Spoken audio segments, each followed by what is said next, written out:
ang dekreto ay ibinigay para sa iyo. Amen. Good morning mga kapatid. Wala tray. Nandiyan o. Battery. Battery.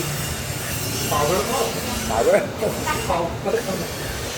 Eh, power off na. Eh, ako na nalagay ka dyan. Nagbi-blinking eh.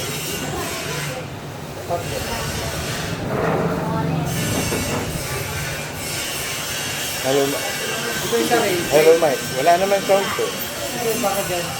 Hello, hello. Mike. Hello. Isa. Hello Mike. Yun. Hello. Nagpa-vibrate. Alisan mo lang kung ating berber. Good morning mga kapatid.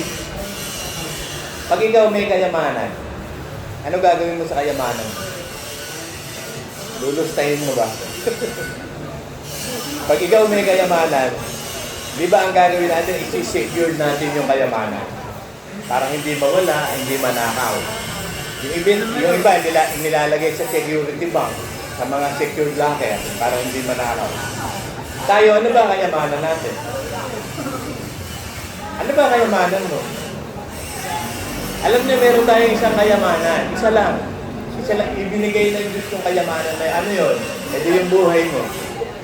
So, ang kayamanan natin, yung buhay natin. So, ano gagawin mo sa buhay na yan?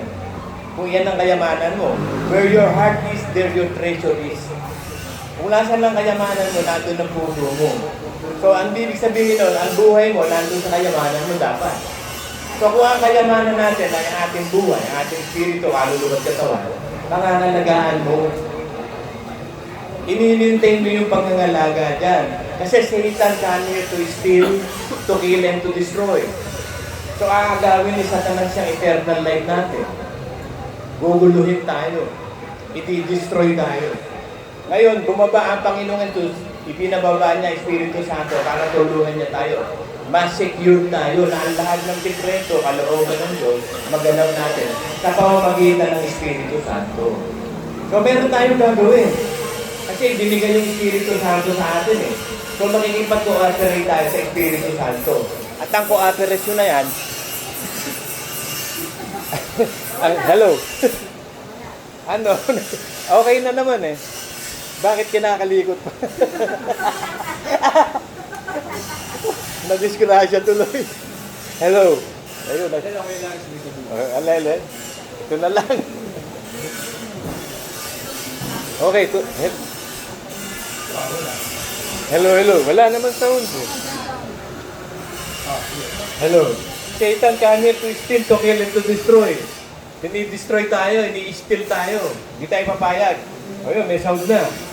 Kaya nga mga kapatid kong minamahal, meron tayong gagawin sa pananampalatayang binigay sa atin.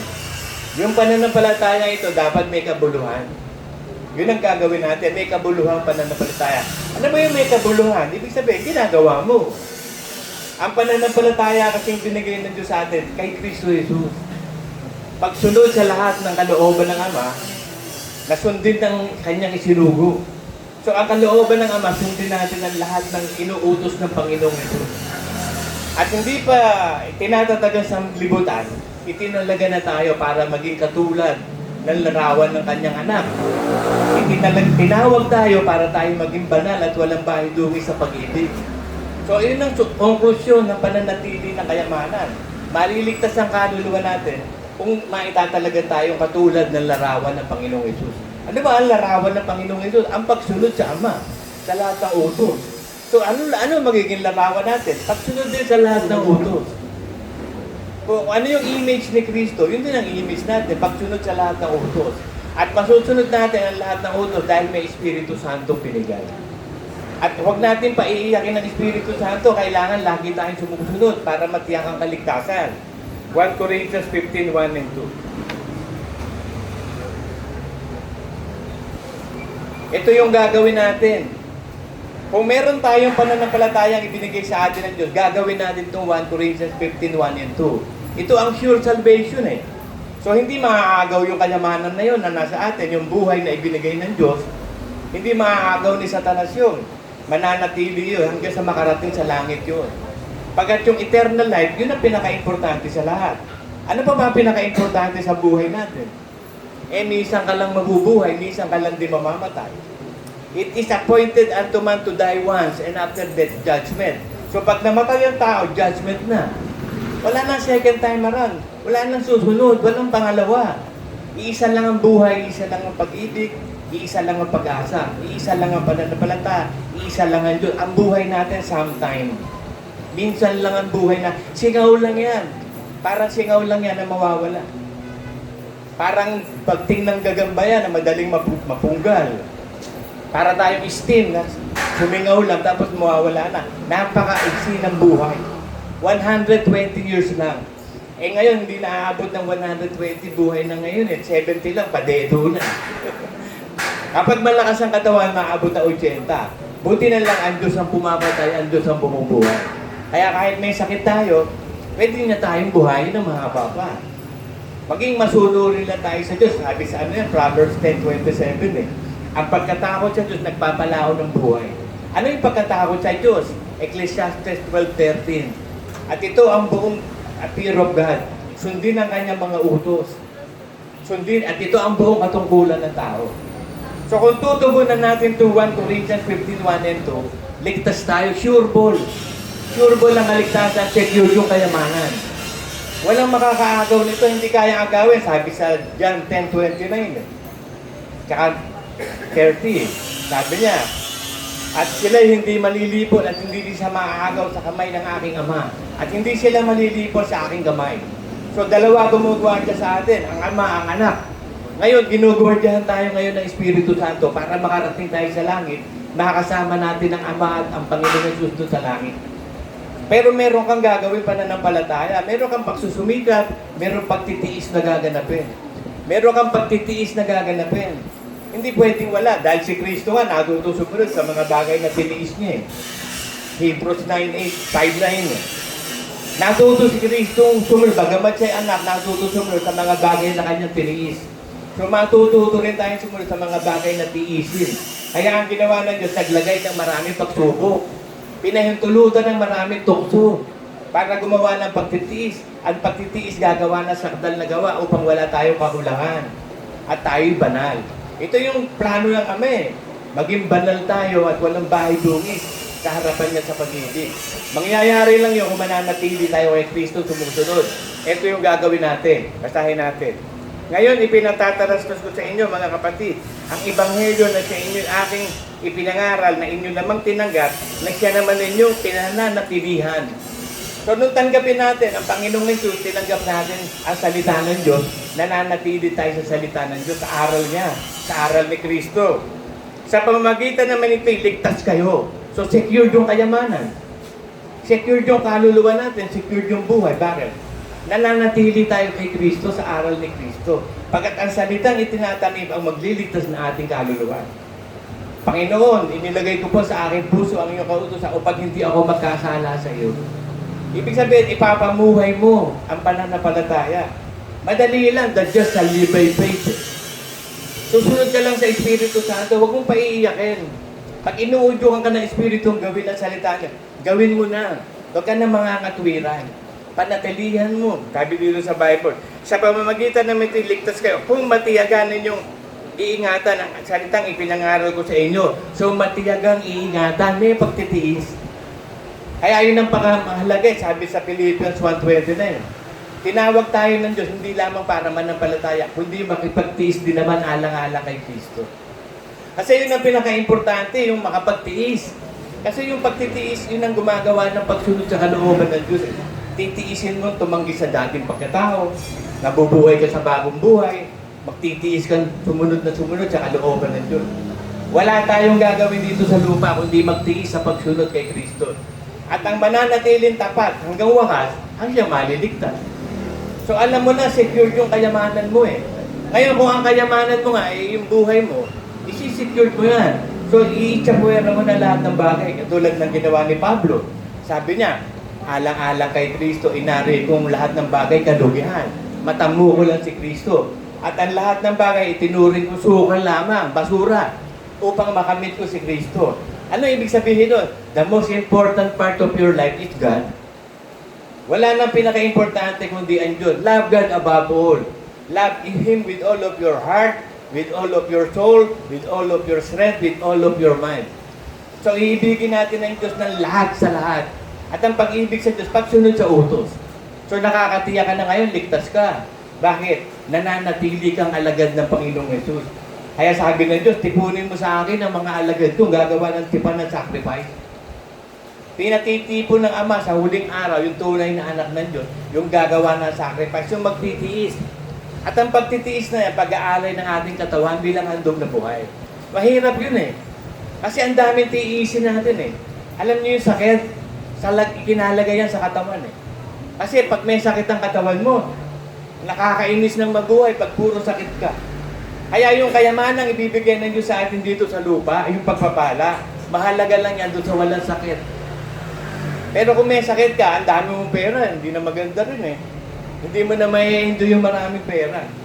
So ang ibinibigay ng Diyos sa atin, pinag-iingat tayo sa mga kinakain natin, sa pamumuhay natin, para maging malakas ang katawan natin, sabi sa Psalm 90. At umaabot ng 80 kung malakas ang katawan. So lumalakas ang katawan, pag-iingatan mo. Kasi katawan mo yan eh, yan ang templo ng Espiritu Santo, pag-iingatan mo yung katawan. Huwag mong pakainin ng mga makakamatay na pagkain. Eh, ang padalas nakakamatay na pagkain, yung masasarap eh. Yung matatamis. Tsaka yung maaalat. Yun ang masasarap na pagkain, yung matamis, maalat. Pero kakain ka ba ng, sabi nga sa Job 6:6 eh, makakain mo ba yung itlog na puti? Kailangan mo ng asin. Matabang yun eh. Nasa Bible yun. Job 6:6. Pati itlog, kailangan kainin mo ng masarap. May asin dapat. And we are the salt of the earth. Tayo ang nagpapasarap sa mundo. Tayo nagbibigay ng lasa sa mundo. Iba tayo, peculiar people tawag sa atin eh. Supernatural, kakaiba tayo. Kaya ang buhay na ipinigay ng Diyos sa atin, buhay pananampalataya, buhay ng puro pagtitiis. Ang hirap nun mga kapatid, ako nararanasan ko kasi ang hirap eh. Yung sakit sa katawan, lahat na yata na sakit sa katawan, nasa akin eh. Pero titiisin ko to, alang-alang kay Kristo. Excuse me. Kasi walang paraan kundi magtiis eh. Tiisin mo lang. Eh, ang hirap maghintay eh. Kaya kang paghihintay, sabi, maghintay tayo may pagtitiis. Ang hirap maghintay. Kasi ang gagawin natin, maghintay lang sa Panginoon sa pagbaba niya. Eh, yung paghihintay natin, nandun ang problema. Ano gagawin mo? Lalo na, katulad ko, wala akong magawa. Buti kayo, nakapagtatrabaho kayo, bubuhos ang isip. Eh kami, wala kaming ginagawa. Maghahanap kami ng paraan para ma-enjoy namin yung wasting time. Ma-enjoy namin yung walang ginagawa. Eh, pinakamahirap yung walang ginagawa. Kaya mag-iisip ka ng gagawin mo. Saan mo ipopokus ang isip mo?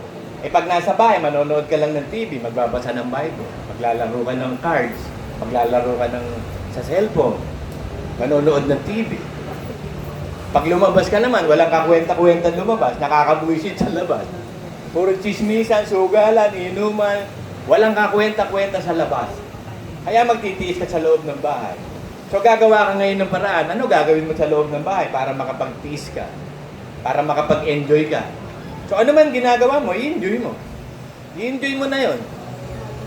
Ako nga, ini-enjoy ko yung hugong ng tenga ko na lang eh. Kasi ayaw maalis ng hugong ng tenga ko eh. May frequency.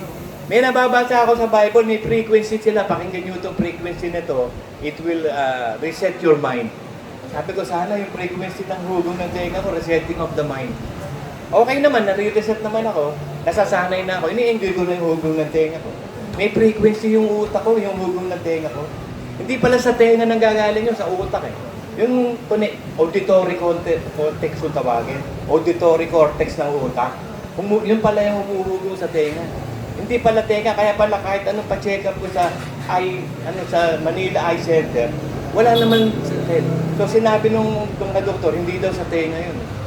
Sa utak, yung auditory cortex na yun ang humuhugong. Wala daw gamot doon, sabi ko. Ang dami kong sakit, puro walang gamot. Yung rhinitis, meron akong sakit nun. Yung allergy, bahing ka ng bahing, walang gamot doon. Tapos, yung sa spinal cord, wala ding gamot doon. Tapos itong tinnitus ko, wala ding gamot. Talagang ang pag-asa ko, Diyos lang eh.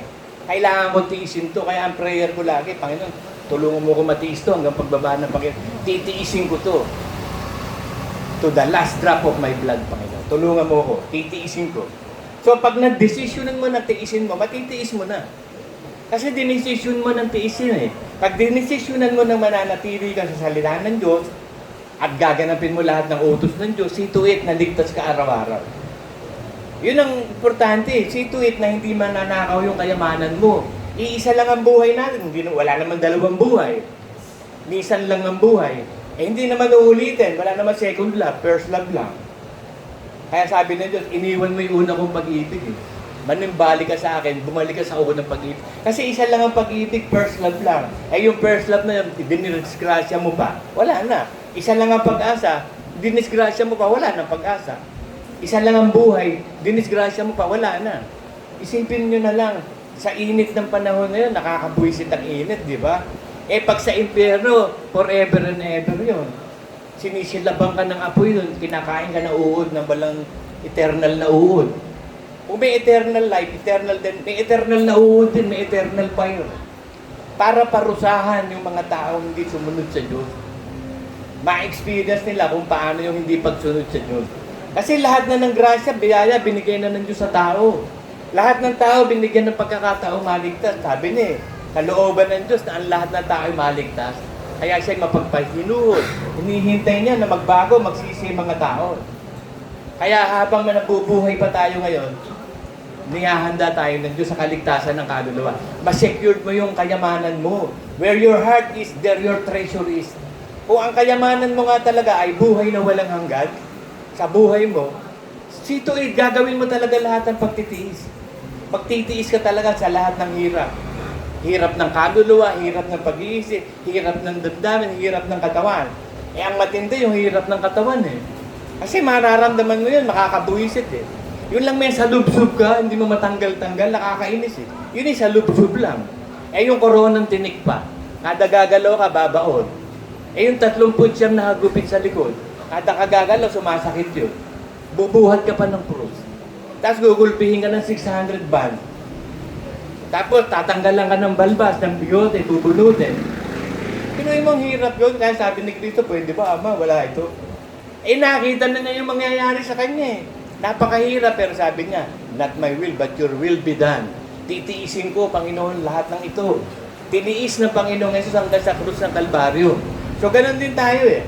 Titiisin mo lang. Pag titiis ang susi eh. Patience is a virtue nga, sinasabi ng unbeliever. Patience is a virtue. Hindi lang to virtue. Ito yung buhay. Hindi lang ito mahalaga talaga na karakter na ito yung maging buhay mo. Ang buhay pagtitiis. Kaya ang ginawa naman ng Diyos para makapagtiis tayo, ibinigay ang Espiritu Santo. Ibinigay yung bunga, mahabang pagtitiis. Kasi sabi nga, even the elect shall be mapapahama kung hindi niya paiiksihin ng panahon eh. Pinaiiksihin na ng Diyos ang panahon para sa elect. Kasi kung pahahabain pa niya, hindi na makakatagal ng todo. Yung ibinigay kay Job na hirap, sabi sa sa James 5:11, at ang Diyos na nahahabag kay Job kung paano ang pagkahabag na kay Job, eh biruin mo, wala siyang kasalanan, kasi nagdudusa ng gano'n, from head to foot. May sugat siya from head to foot. Mamasok. Yung may boil na mamasok, tapos pag natanggal ang balat nun, maantak na yun. Eh wala namang gagamit. Ang ginagamit lang nung araw na ngayon, mga uling lang eh. Carbon ang ginagamit nila sa sugat eh. Eh ngayon, ang dami na pwedeng gawin. Eh nung panahon ni Job, wala. Kaya tiniis ni Job talaga yun. Grabing pagtitiis si Job dun. Si Moses, si Pablo, grabing pagtitiis nila talaga. Talagang man of sorrow. Yun ang mga anak ng Diyos, man of sorrow. Tayo talaga magtitiis. Buhay ng pagtitiis, mga kapatid. Philippians 1:29.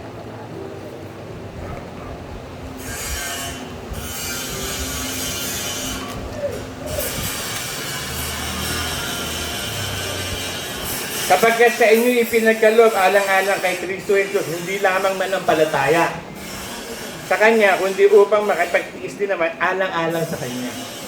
So hindi lang sumasampalataya, makikipagtiis alang-alang kay Kristo. Si Satanas, si Lucifer, hindi nakapagtiis eh. Ay, wala siyang ano kay Kristo eh. Hindi alang-alang sa sarili niya. Kaya hindi siya nakapagtiis. Yun na disgrasya. Nasa langit na siya, nawala pa, naihulog pa. Eh tayo, papunta pa lang tayo, mga kapatid. Yung pagpunta natin, siguraduhin mo yung release ng train, dire-diretso. Kasi parang ang Kristyanismo, parang train at saka release ng train.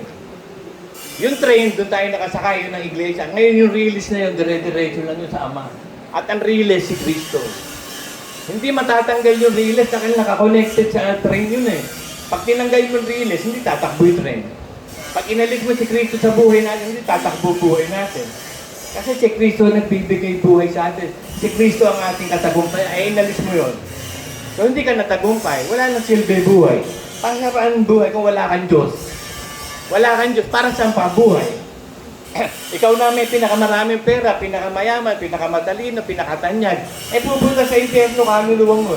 Ano, napala mo. Ay, dito na ako sa mahirap kay Lazarus. Kumakain lang ng hulog ng pagkain ng rich man. Pero pumunta sa langit. Eh, no kumain si Job. Pero si Job, pinayaman pa rin yun eh. Hindi naman importante kung mayaman o mahirap eh. Ang importante, sumusunod ka sa Diyos hanggang sa wakas. Nakikipagtiis ka sa Diyos hanggang wakas. Kaya sabi niyo, Diyos, maghintay kayong magpagtitiis. Katulad ng Diyos na naghihintay ng una at huling ulan. Excuse me. Kasi umulan na ng una eh. Nung sa 120, nandun sila sa upper room. Nandun si Pedro at 120 mananampalataya. Unang ulan yun, umulan na ng Espiritu Santo nun. Pumunta sa kanila parang dilang apoy, nabaptize sila sa Spirit. Ngayon, sa huling araw naman, umuulan na. Nagsimula na, matagal nang umulan. Nung itatag ang iglesia ni Brother Manny, umulan na. Ito yung huling-huling ulan. At nagtitiyaga ang Diyos na hinihintay ang una at huling ulan. Ito na yung huling ulan, dumating na, di nasa last days na tayo. Ngayon, yung kayamanang ibinigay sa atin, yung buhay na walang hanggan na yan, na nasa ating kaluluwa, pagyamanin mo yan. Pag-ingatan mo maagaw. Sabi sa John 2 eh.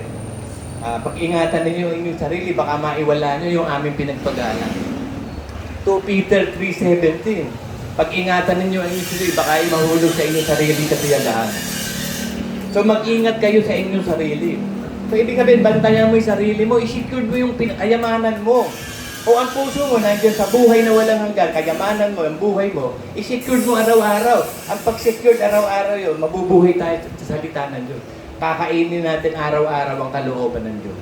Kakain tayo ng mana araw-araw. Si Kristo ang tinapay ng buhay, araw-araw natin kakainin. Man doesn't live by bread alone, but by every word that comes from the mouth of God. So hindi ka lang kakain araw-araw ng pampalakas ng katawan, kakain ka araw-araw, pampalakas ng espiritu at kaluluwa. Yung magliligtas doon sa kayamanan mo. Kasi katawan, di naman ito kayamanan natin eh. Papalitan nga ito eh, aalisin ito eh. Pero kayamanan yan ngayon, habang nabubuhay, bakit? Eh kasi dyan nakatira ang espiritu at kaluluwa. Kayamanan yung katawan, pag-ingatan mo, baka magkasakit. Kasi pag nagkasakit, hindi mo na talaga mai-enjoy ang lahat ng bagay. Ako nga lang, pilay nga lang ako, hindi ko ma-enjoy. Gusto ko umakyat kami ng bundok, hindi ako makakaakyat eh. Pag umakyat ako, hindi na ako makakababa. Hindi katulad ni Kristo, at siyang bumaba, ay umakyat. Ako hindi eh. Yung bumaba, hindi na makakaakyat. Yung umakyat, hindi makakababa eh. Wala na, napakahirap ng buhay ko. Pero tinitiis ko lang lahat to, mga kapatid. Ipag-pray niyo ako na matiis ko talaga. Kami mga pinuno, napakaraming tiisin talaga. Thorn of the flesh, napakarami. Mga sakit na hindi gumagaling. Thorn of the flesh. Si Pablo may thorn of the flesh. Pinuno eh. Pag pinuno ka, imomobilize ka ng demonyo. Hindi ka pagagalawin. In-stroke na niya nga ako eh. Tapos, inanupapa ako, pinilay pa eh. Parang hindi na ako makagalaw. Hindi pwede, gagalaw ako. No? Habang merong hininga ako, gagalaw ako. Panginoon, pagagalawin mo ko, hindi pwedeng hindi. Gagalaw ako, pagagalawin mo ko. Basta magtitiis lang ako, Lord, sige. Dinesisyon ako na magtiis hanggang wakas. Tulungan mo na lang ako, matiis ko yun hanggang wakas. Kasi ang Diyos lang ang pag-asa natin. Wala naman tutulong sa atin. May tutulong ba? Wala naman eh. Hindi ka naman pwede tulungan ng doktor. Hindi naman nagpapagaling yung doktor. Nananyamba lang ng gamot siya para mapagaling ka. Mananyamba lang ng mga doktor. Si Kristo, ang Diyos ang tagapagpagaling ng may sakit. He is the healer. Ang Diyos ang sumusugat, ang Diyos ang nagpapagaling ng sugat. So kapag ka nagkasugat, nagkasakit ka, pinahintulutan ng Diyos yun. Dahil siya naman ang nagpapagaling ng sugat. Eh. Hindi man gumaling yan, sa langit na pagagalingan yan. Tignan mo si Pablo, hindi naman gumaling yung sugat ni Pablo. Eh. Hanggang sa namatay siya. Hindi siya namatay dahil doon sa sugat niya. Namatay siya, pinatay siya ng Diyos sa takdang araw na pinatay siya. Pero hindi siya namatay sa sakit niya. So ganun din tayo eh. Pwede tayong hindi mamatay sa sakit natin. Kung hindi aalisin ng Diyos ang sakit natin, di ba tayo mamamatay eh? Sabi sa John 17:15 eh. Hindi kalooban ng Diyos na alisin tayo sa sanlibutan, kundi pag-ingatan sa masama. At ang masama, yan ang gumagawa ng kasamaan sa katawan natin. Naglalagay ng sakit, ng hirap, ang demonyo. Para mabuwisit yung kaluluwa mo. Mainis ka, hindi ka na magpatuloy sa pananampalataya. Bumigay ka na. Eh, ang sarap mabuhay sa mundo eh. Lalo na kapag may bisyo. Ang sarap magmandyong mga kapatid. Eh, yan ang kahinaan ko, sugal eh. Ang sarap magmandyong tapos umiinom ka ng beer habang nagmamandyong, nagpo-44 ka, tapos umiitit kayo ng damo habang nagsusugal ka. Umiinom ng beer, umiitit. Araw-araw yun. Araw-araw bagong ligo ako para maghanap ng sugalan.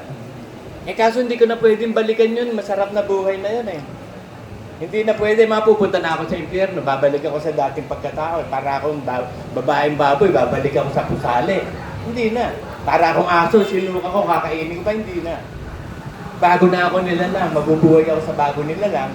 Bagamat nandito yung luma, sabi ni Pablo, bagamat ang pagkataong panlabas namin, pahina ng pahina, ang pagkataong panloob namin, palakas ng palakas, from faith to faith, from glory to glory. It is by faith. Ako nga, may nararamdaman ako, ang sakit ng puson ko eh. Kasi nga, yung epekto sa akin sa likod, sa spinal cord ko, umaabot na sa puson ko. Pinaniniwalaan ko lang ang Diyos, Panginoon, hindi ito internal organs, muscle pain lang to, I believe. Pagagalingin mo to, unti-unti nang nawawala. Kasi kailangan magtiwala talaga sa Diyos eh. Ipagkatiwala mo sa Diyos, kasi tatakutin ka ng demonyo. Naku, may cancer ka na sa niya. Sa spleen, yung pancreas mo, may cancer na yan. Kung ano sasabihin siya, hindi. Muscle pain to, no? Hindi ito internal organ. Lagi ko pinag-pray internal organ eh. Kasi pag internal organs na undefective, pwede ka mamatay. Pero kung muscle pain lang yan, mawawala din yan. Nai-stretch lang yan kaya sumasakit eh. Sa dami ng komplikasyon ko. Nagpa-check up ako sa doktor, ang sinasabi nila, may diabetes ka kasi, high blood ka kasi. Eh alam ko naman yun eh. Kaya kung yung ibang karunungan ibigay nyo sa akin, ba't ako nagkakaganito? Eh kailangan magpa-ultrasound ka. Eh nakakatamad yung magpapa-ultrasound. Pupunta ka pa doon, magpapabalik-balik yung ultrasound. Sa Diyos na lang ako aasa. Lord, ikaw na lang bahala. Ipagkakatiwala ko na sa iyo lahat. Into your hands I commend my spirit. Panginoon, ikaw na lang ang bahala. Ikaw naman pumapatay, ikaw ang bumubuhay. Pwede mo naman ako hindi patayin eh. Pwede mo rin ako patayin. Eh sana huwag mo kong patayin. Pakabahin ko pa yung buhay ko para sa iglesia. Para sa mga anak ko. Nabubuhay lang ako para sa inyo. Hindi ako nabubuhay para sa sarili ko. Gusto ko nga umakyat pa sa langit eh. Pero kaya ako nabubuhay para sa inyo, para sa mga anak ko, para sa lahat ng tao. Gusto ko pang gamitin ako ng Diyos na maging pagpapala sa lahat, mga kapatid. Wala ako ibang hinihiling sa Diyos, kundi pagpalain ko lahat ng tao. Itong natitirang buhay ko na to, mapagpala ko lahat ng tao. Hindi lang mga anak ko, hindi lang iglesia, lahat ng tao. Kasi ang Diyos nagpapaulan sa masama eh. Nagpapasikat siya ng araw sa masama. Nagbibigay siya ng hangin sa masama. Mahal niya yung masasama eh. O ganun din tayo. Mamahalin din natin ang masasama. Kung paano nagmahal ang Diyos, ganun ka rin magmamahal. Sige Lord, basta't sabi ko, wala naman ako maiisip na dahilan, ba't mo ako papatayin?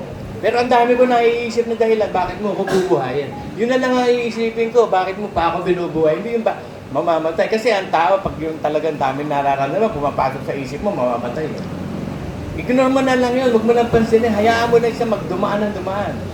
Mas napakaraming dahilan para buhayin ako na walang dahilan para patayin ako. Lord, wala akong makikita dahilan para patayin. Pero kung ikaw nga pumapatay ko, hindi namin alam. Basta sa iyo ko binibigay ang aking buhay, ang aking kayamanan nasa iyong kamay. Ang buhay ko, ang espiritu at kaluluwa ko, i-maintain mong banal sa araw na yun naman. In Jesus' name, Amen. Kala ko nandun ka sa bandal. Si Karen pala yun. Kamukhaan mo rin si Karen.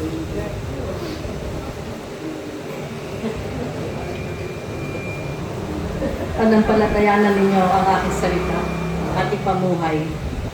Magtatagumpay kayo.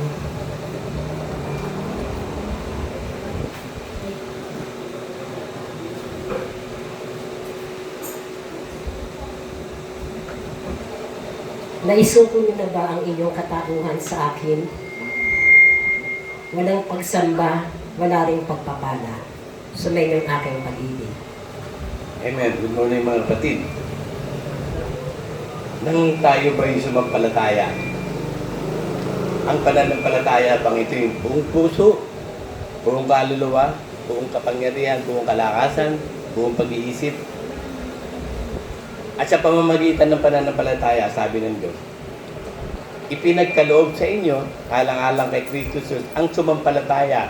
At hindi lang yun, kundi magtiis din naman kasama niya. Upang luwalhatiin tayo kasama niya. Naidagdag na ba natin yun sa ating pananampalataya, yung pagtitiis? Kasi nung tanggapin natin ng Diyos, tinanggap natin na mananampalataya tayo sa Diyos, at ang pananampalataya yan ay kay Kristo Jesus. So, kailangan mo desisyonan na maging determinado ka, na magtitiis ka. Kasi yan ang pinakamabuting dagdag sa pananampalataya. Kaya sabi ng Diyos, alang-alang kay Kristo Jesus, hindi lamang kayo sumampalataya, kundi makipagtiis din naman kasama niya. Kasi kung hindi makakapagtiis hanggang wakas, hindi ka rin maliligtas. Katulad ka lang din ni Lucifer. Hindi siya nakatiis eh. Pinili niya si Satanas. Mas gusto niya si Satanas. Ngayon, nang tanggapin natin ng Diyos, pinili ba natin na tayo maging tunay na Kristiyano? Kasi kailangan, desisyonan mo to. Ito madalas kong sabihin sa mga bagong sumasampalataya. Kung sasampalataya ka, kaya mo ba magtiis sa lahat ng bagay? Hindi mo susundin ang gusto mo, ang susundin mo ang kalooban ng Diyos. Kaya mo ba ito hanggang wakas? Kung hindi mo kakayanin, huwag kang manampalataya kasi hindi ka makakapagtiis. Kaya, desisyonan mo. Kaya yun ang ginagawa natin. Desisyonan mo. Be determined na magtitiis ka. Kasi sabi sa Philippians 3:8, ganito eh.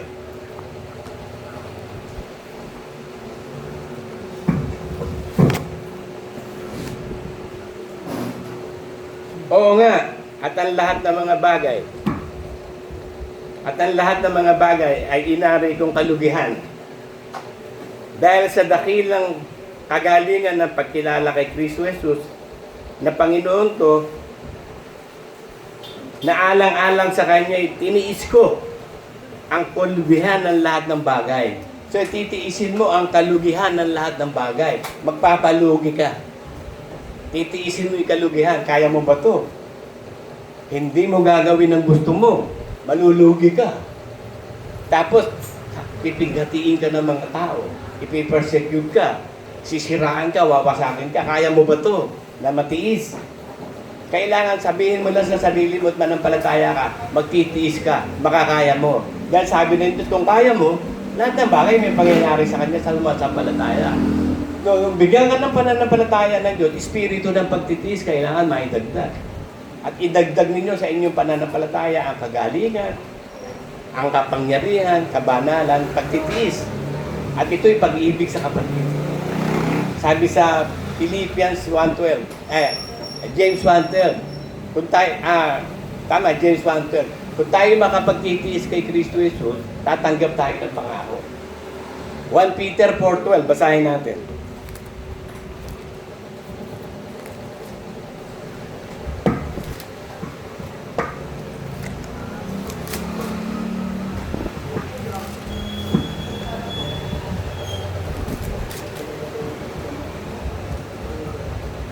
Mga minamahal, huwag kayong magtaka tungkol sa mahigpit na pagsubok sa inyong dumarating sa inyo upang kayo subukin na waring ang mga nangyayari sa inyo hindi karaniwang bagay.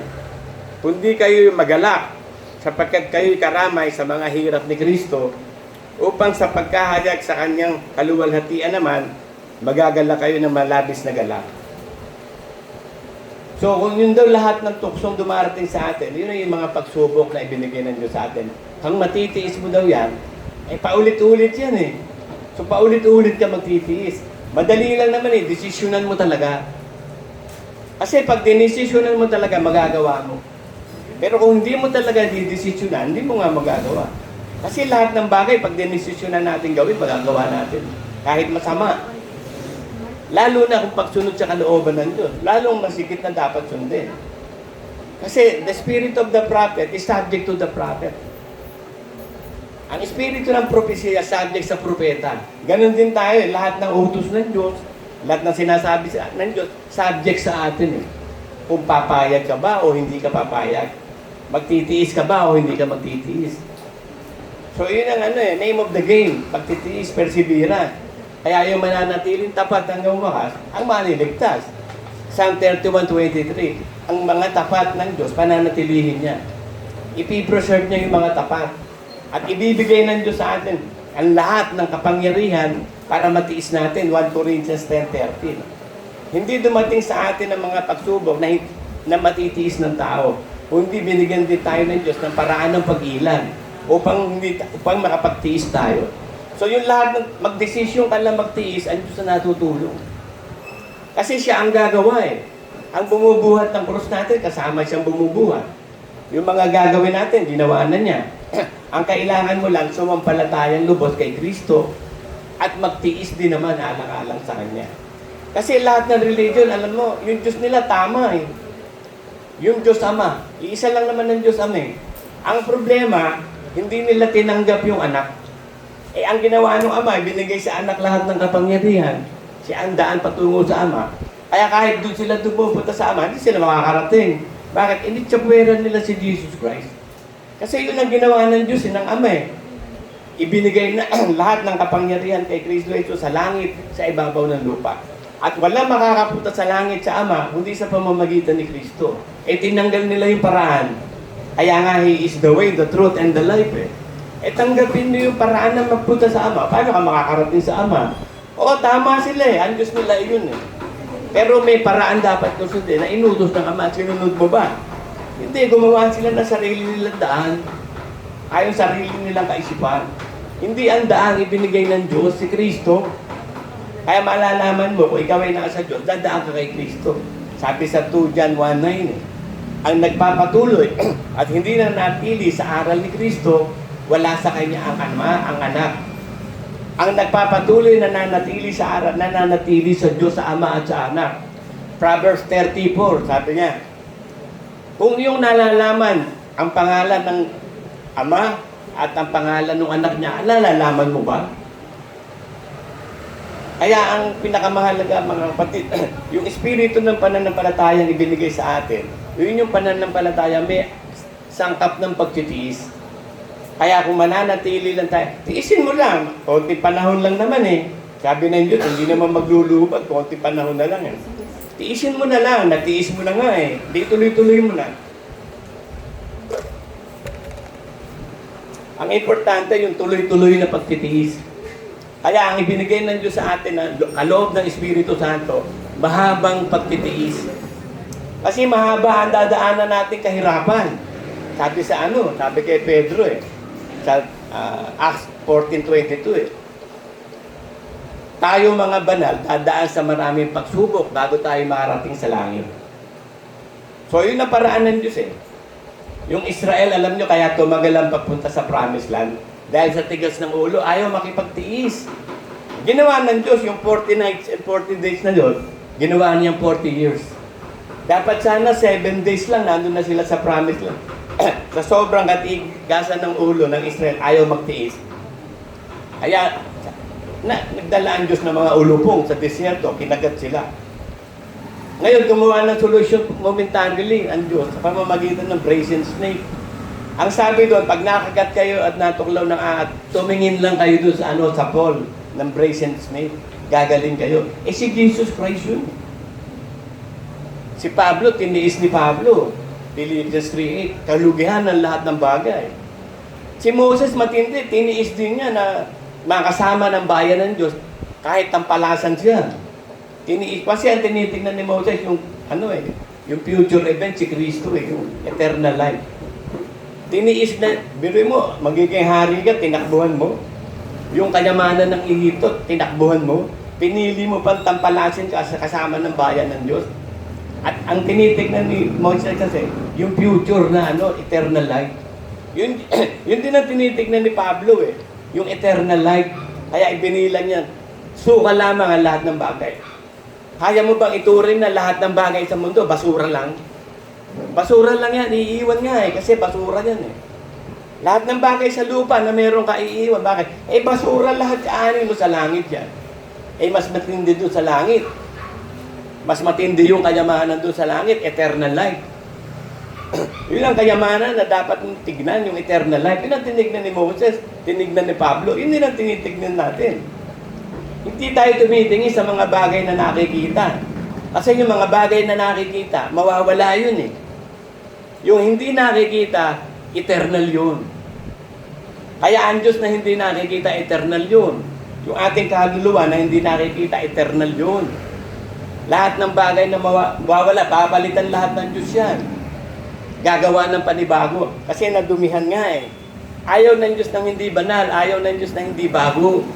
Kaya lumikha siya ng bagong pagkatao sa atin. Ngayon yung bagong pagkatao na isa atin, kailangan manampalataya ka na sa iyo at ipapamuhay mo. Kasi kung hindi mo rin maipapamuhay ang bagong pagkatao, wala kang pananampalataya pa rin. Kaya ang ginawa ng Diyos, nagbigay siya ng espiritu ng pananampalataya. Espiritu ng pananampalataya kay Kristo. Ang binigyan niya nun, lahat lang ng anak ng Diyos. Hindi na binigyan yung hindi niya anak. Kaya naisulat tayo sa aklat ng buhay kasi alam niyang anak niya tayo. Kasi binigyan niya tayo ng pananampalataya. Binigyan niya tayo ng espiritu ng pananampalataya. Binigyan tayo ng espiritu ng kabanalan. Pinatira sa atin ang Holy Spirit. Kaya lang, by faith, by hope tayo niligtas. Para hindi tayo maging complacent. At hindi tayo maging double-minded. Future event, by hope, we are saved.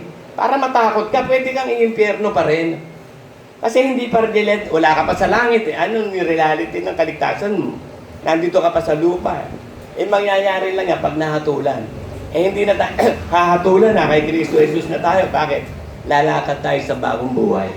Ang hahatulan yung mabubuhay sa tama't mali. So tayo na nabubuhay na kay Kristo, ang gagawin lang natin, manatiling magtiis hanggang wakas. Maaaring ang wakas mo, mamatay ka. Nakapagtiis ka. O ang wakas mo, dumating si Kristo, buhay ka, nakapagtiis ka. Ang importante, makipagtiis tayo kay Kristo. Romans 8:17.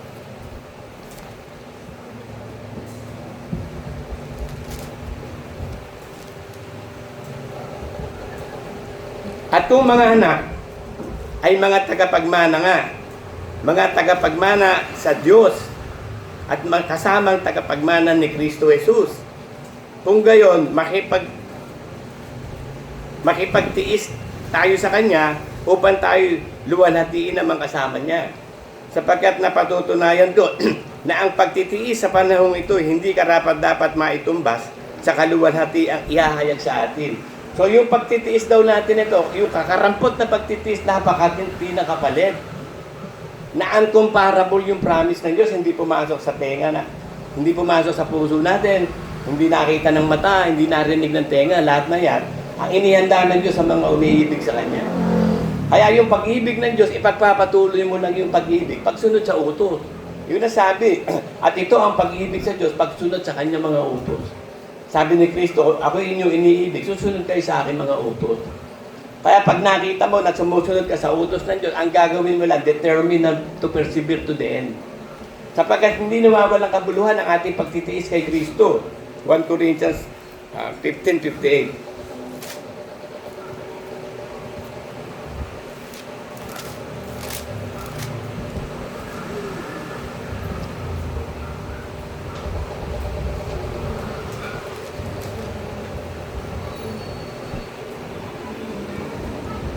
Kaya nga mga kapatid ko minamahal, tayo magsitatag, be determined na magtiis. Huwag makilos na lagi sumasagana sa gawa ng Panginoon. At ang gawa ng Panginoon, tanggapin mo yung kanyang isinugo sa palatayanan mo. Kaya kapag ginagawa na natin magtiis, sumunod sa lahat ng utos ni Kristo, tayo nga ang nakakatupad sa utos niya. Yaman nalalaman ninyo na hindi walang kabuluhan ang inyong gawa sa Panginoon. So yun ang Yun ang gawa ng Diyos eh, sampalatayanan mo kanyang isinugo. At hindi lang dapat sumampalataya, kundi makipagtiis naman alang-alang kay Kristo. Philippians 1:29.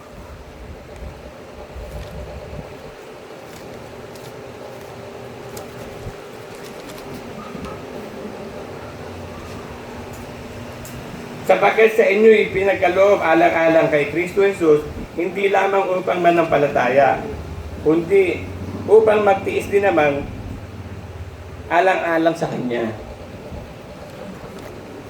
So yan ang susi ng kaligtasan. He is the way, the truth, and the life. Makipagtiis ka alang-alang sa Kanya.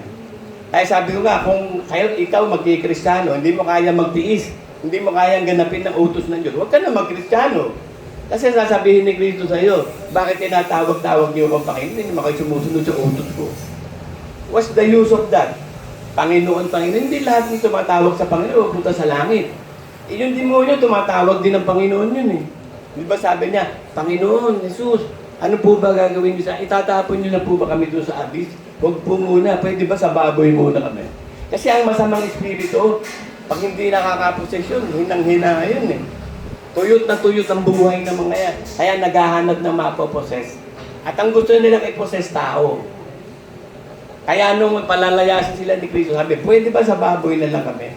Hindi kaya ng baboy ang possession ng demonyo eh. Naungas yung mga baboy. Nalito. Nag-disorient. Bakit? Masamang espiritu yun, sumalib sa kanila. Yung tao, pag sinaniban yun, nakikita natin ang manifestation. Doon sa baboy, kita natin ang manifestation, hindi nila kinaya talaga. Nagpakamatay. Nagpakalunod na lang sa naranasan nilang hirap eh. Kaya ang ginagawa ng demonyo, naghahanap siya ng paninirahan niya. Yung paninirahan niya, yun yung wala ng Diyos na talaga. Talagang grabe na kasama nun. Pwede na niyang kerhan yung demonyo yun.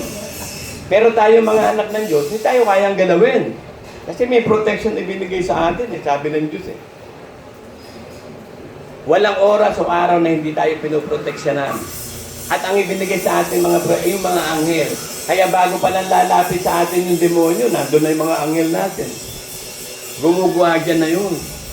Hindi makakaporma yung mga anghel ng demonyo. Nandun ang anghel ng Diyos, hindi nila kaya yun eh. Puro sila masama eh. Puro masunuri sa Diyos yung anghel ng Diyos eh. Yun ang ibinigay sa atin, ang dami. Madaming anghel na nangangalaga sa atin. Ang importante lang na dapat natin gawin, manatiling sumasampalataya at nagtitiis alang-alang kay Kristo, mga kapatid. Amen!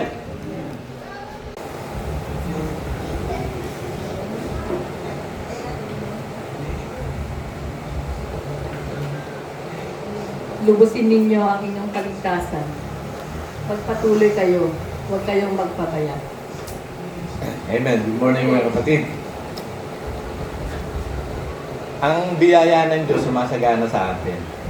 Binigyan niya tayo ng pananampalataya at kung walang pananampalataya, hindi makakalugod sa Diyos.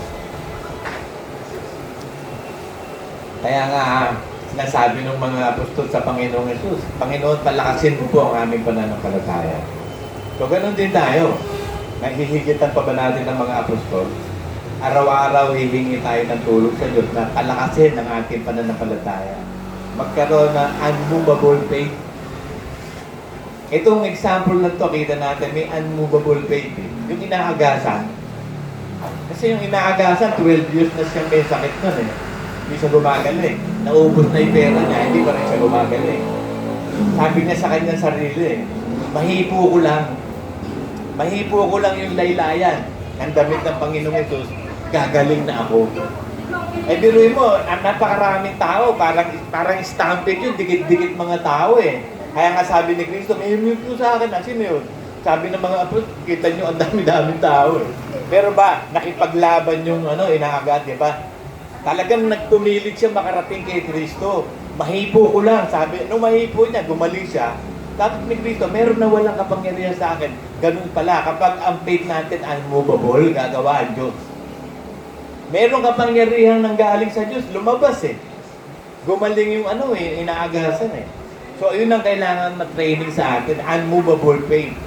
Kahit anong nangyayari, kahit anong nagaganap, kahit magulo, hirap na hirap, kailangan maganap yung pananampalataya mo. Katulad ng ginawa nung inaagasan, ang tindi nun. Persistent faith siya. Mahipo ko lang.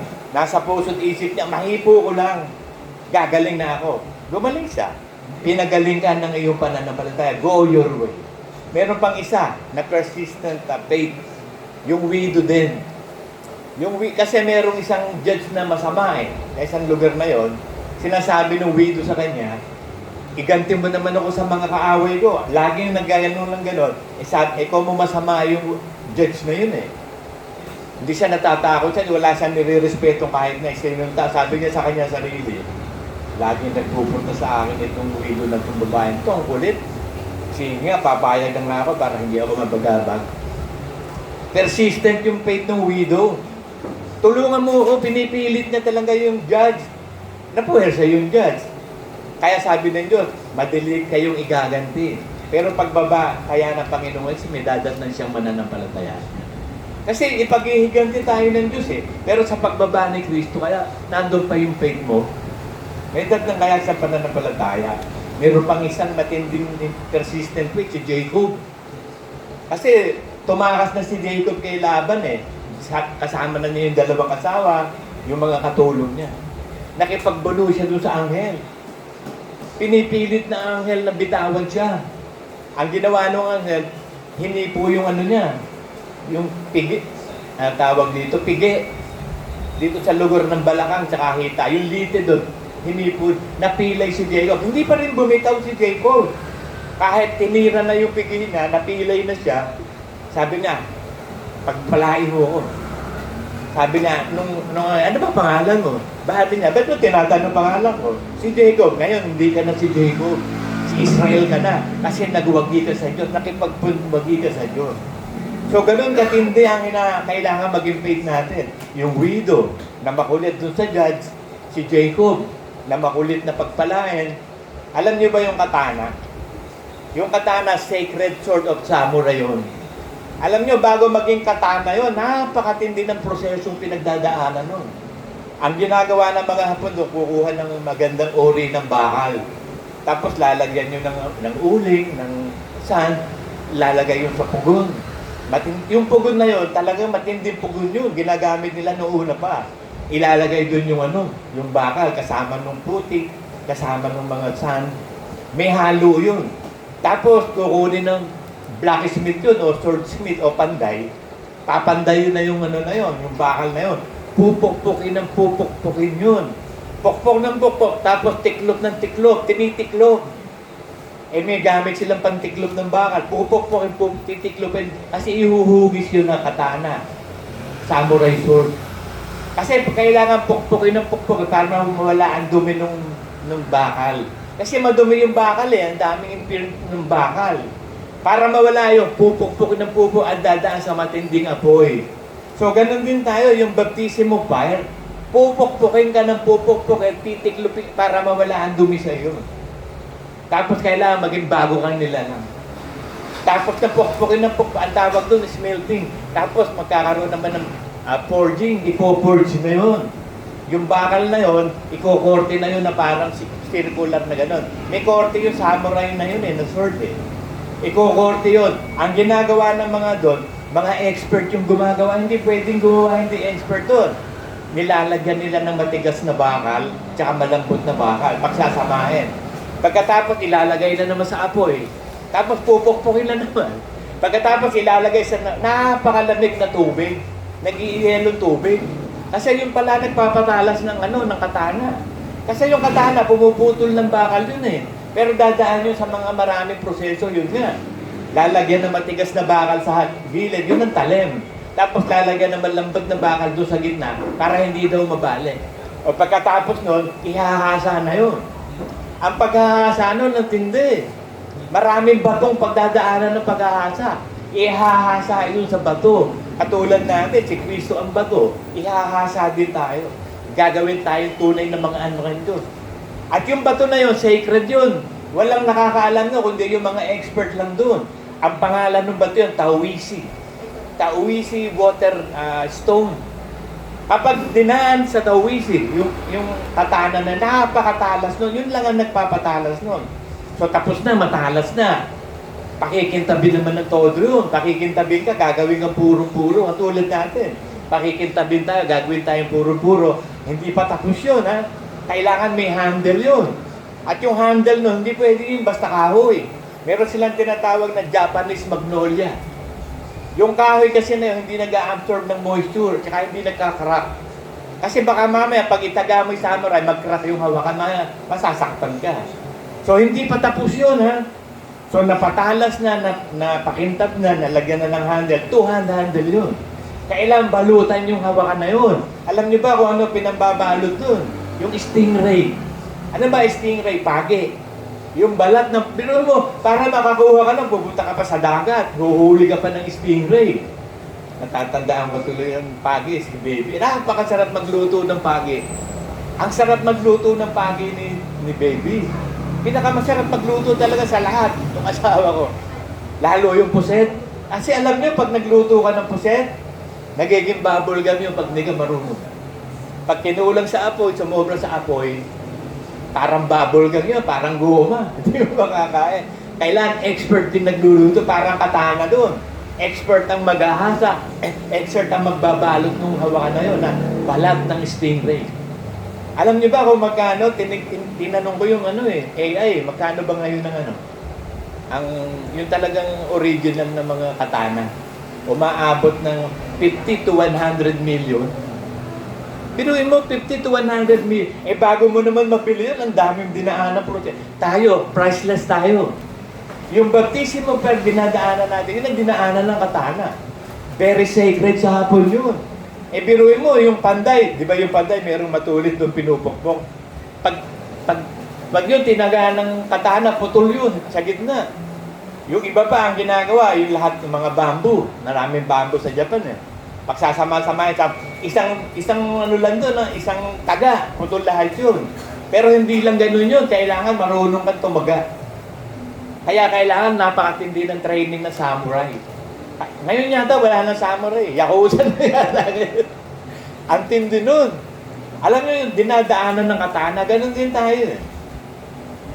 Ilalagay sa apoy, pagkalagay sa apoy, pupukpukin, tituklipin, pupukpukin, lalagay sa apoy. Tapos lalagyan ng putik.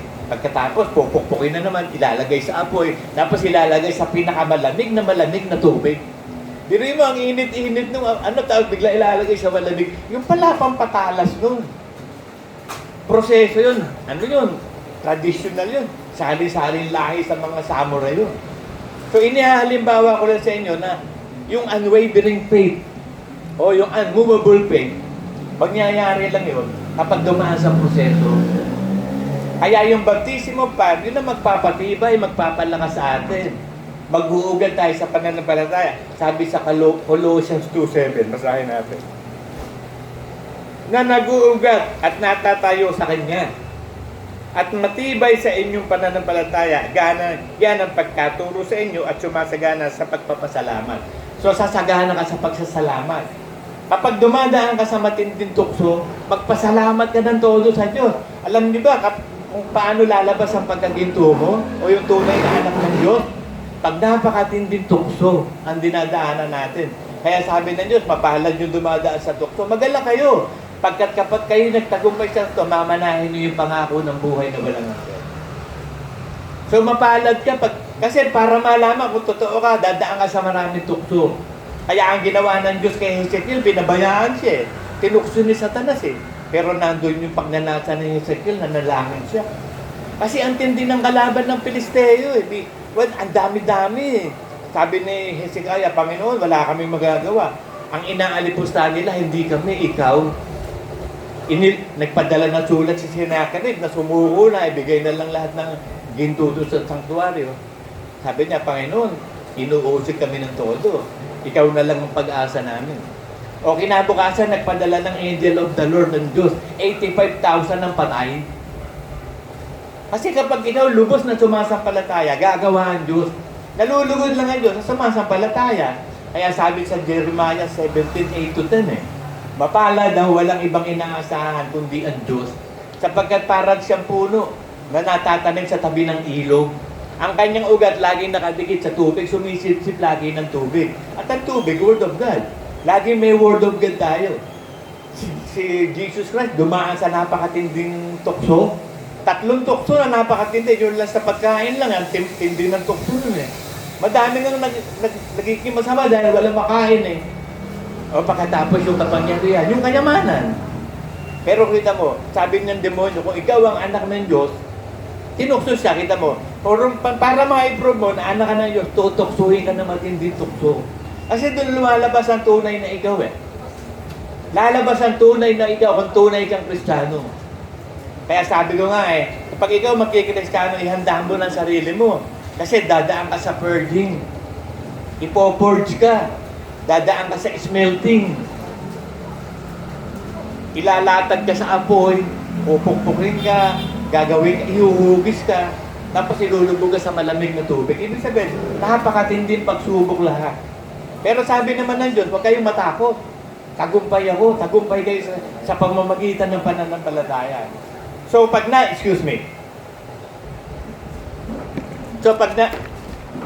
kanina pa ito diyan ka na, hindi ka na makapanggugulo. So sa pamamagitan ng pananampalataya, gagawa ang Diyos. Jeremiah 10:23. Wala sa tao ang pagtutuwid ng kanyang sarili, kundi ang Diyos lamang. Walang bagay na imposible sa Diyos, lahat ng magagawa ng Diyos. Kaya yung baluktot, maitutuwid niya. Kasi yung baluktot hindi maitutuwid, sabi ng Ecclesiastes eh. Yung kulang, hindi mabibilang. Pero sa Diyos, walang imposible. Baluktot tayo, kulang tayo, kapos tayo, di ba? Ba't ngayon perfect na tayo? Bakit itinuwid tayo? Ang Diyos ang gumawa nun, by faith. Kaya kailangan yung unwavering faith natin masanay. Kailangan meron tayong talagang unmovable faith. Sabi sa 1 Corinthians 15:57, nalalaman ninyo na ang inyong gawa sa Panginoon hindi nawawala ng kabuluhan. Magsitibay nga kayo at magsitatag. Sabi kay Joshua, magpakatibay ka at magpatatag. Aakinin mo ang promise land. Magpakatibay ka at kung saan ka man pumaroon, naroon ako, hindi kita pababayaan. So, ganun ang ginagawa ng Diyos. Ang tindi ng dinaanan ng Israel kay Joshua. Pero yung 40 kingdoms tinalo ni Joshua. Yun lang sa wall of Jericho, napakahirap na nun. Hindi kaya ng tao yun, kaya ang Diyos gumawa dun eh. Yung instruction ng Diyos, ang nagpabaksak sa wall of Jericho, nakadaan sila dun. So, ang dami pang kalaban. Perizzite, Jebusite, ang dami. Bago sila nakarating sa promised land. Pagdating pa dun, meron pa silang palalayasing nakatira dun, mga Canaanites. Nakarating nga sila, pero di ba nakakalaban ni David yun si Goliath? Bago nila napalayas yun. Kasi palalayasin natin ang lahat ng kontra sa Diyos eh. Mga demonyo. Binigyan tayo ng power.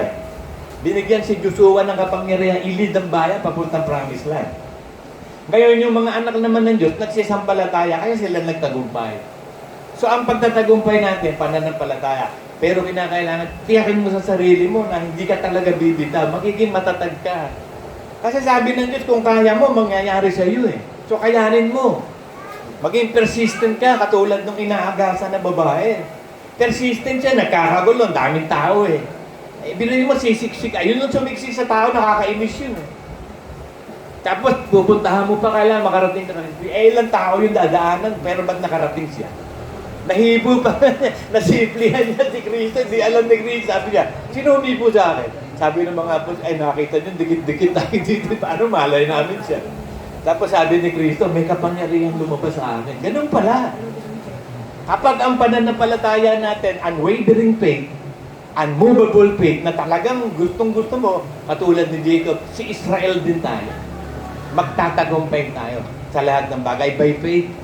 Kaya napaka-importante mga kapatid na maging katana ka. Kaya sinabi ko sa inyo ito, dahil binasa ko yung how to make katana. Kahapon binasa ko. Buti natandaan ba pa, Lord? Salamat. Natandaan ko pa yung mga proseso. Biruin mo, pati yung bato, hindi pwedeng bato lang. Special na bato, si Kristo.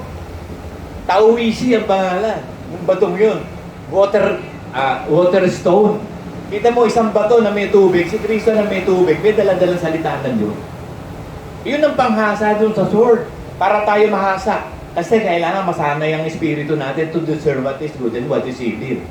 So, mangyayari lang yan kung dadaan ka sa smelting, saka sa forging, sa proseso ng paggawa ng katana. Biruin mo, Kung may-ari ka ngayon ng katana, 50 million to 100 million ang halaga. Kung meron kang hapon nakakilala at makuha mo yung mga traditional sword nila, may 100 million ka na. Ganun binibili ha. Lalo na yung mga talagang matitinding katana. More than 100 million na bibili. Ang tindi ng price. Bakit? Biruin mo yun din. Priceless din nga tayo. Bili mo, dumadaan tayo sa apo. Kaya may baptismo fire. Kung yung ang katana, may baptismo fire, tayo pa. Kaya lahat dadaan sa bautismo ng apo. Hindi naman pababayaan ito. Kasi ibabautismo tayo ng Espiritu para magkaroon ng power. Ibabaptize tayo sa tubig para to prove that power na ang Holy Spirit ang gagawa. Sasabihin din natin yung sinagawa ni Cristo, it is written, it must be done. Ang tindi ng pagkakatesting ni Satanas sa kanya, di ba? 3 yun. Kapangyarihan, kayamanan, tsaka pagkain. Yan ang pinakamahalaga sa tao, yung kayamanan. Gusto ng tao, kapangyarihan, kayamanan, tsaka lagi masarap na pagkain. Nalusot lahat ni Cristo, takbo yung demonyo eh. Yun din ang gagawin sa atin. Kung mga anak tayo ng Diyos, ganun din ang testing na gagawin sa atin. So mapatutunayan mo yan, kung anak ka ng Diyos, dumadaan ka sa matinding pagsubok. At ang pagsubok ng inyong pananalig ay higit pa sa ginto. At magala kayo sa mulit-muling pagsubok. Kapagkat karamay kayo ni Kristo, kasama kayo luluwan na tingin ni Kristo. So yan ang message ng Panginoon sa atin mga kapatid. Unwavering faith, unmovable faith. Amen.